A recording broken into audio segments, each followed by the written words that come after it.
Present by Ayush music. Navratra के पावन घड़ी बहे भैया, एगो भक्त माई के दरवाजा पर पहुंचल बा। माई खातिर तमाम फूल के हार बना के ले जाके माई के गला में डाल देता और फूल अपना से नीचे टूट के गिर जाता और सेवक बड़ा भाव विभोर हो जाता। माई से कहता का कहता कौना भाव में कहता, आए सुनी सभे।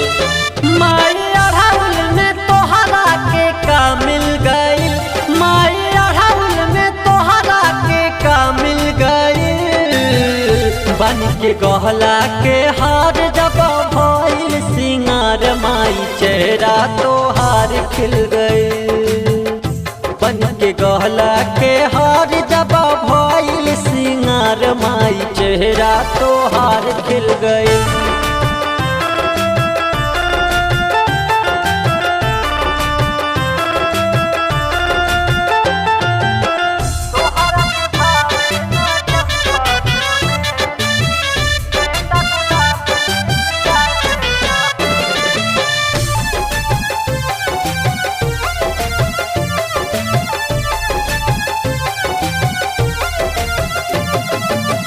हम अमरुदवा के भोगवा लगैनी, तब तुहार माई दर्शन न पैनी।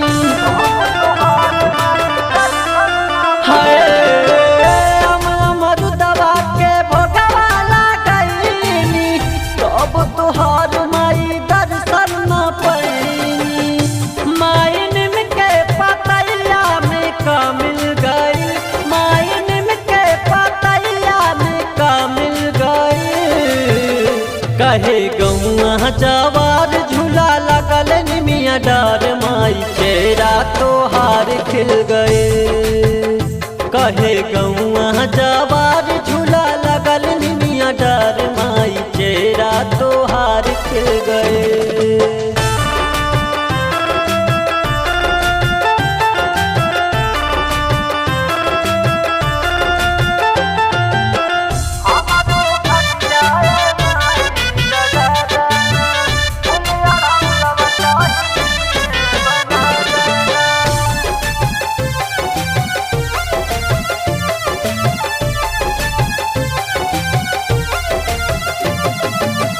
रंग बिरंग साड़ी मनौना भावे, किसन अखिलेश के तनु दिल से चढ़ावे।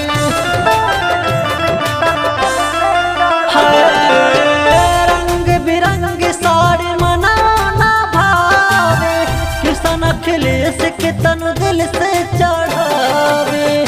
माई लाला की चुनरिया में का मिल गई, माई लाला की चुनरिया में का मिल गई। चम चम चम के सितार गोटा लागल हजार, माई चेहरा तोहार खिल गए। चम चम चम के सितार गोटा लागल हजार,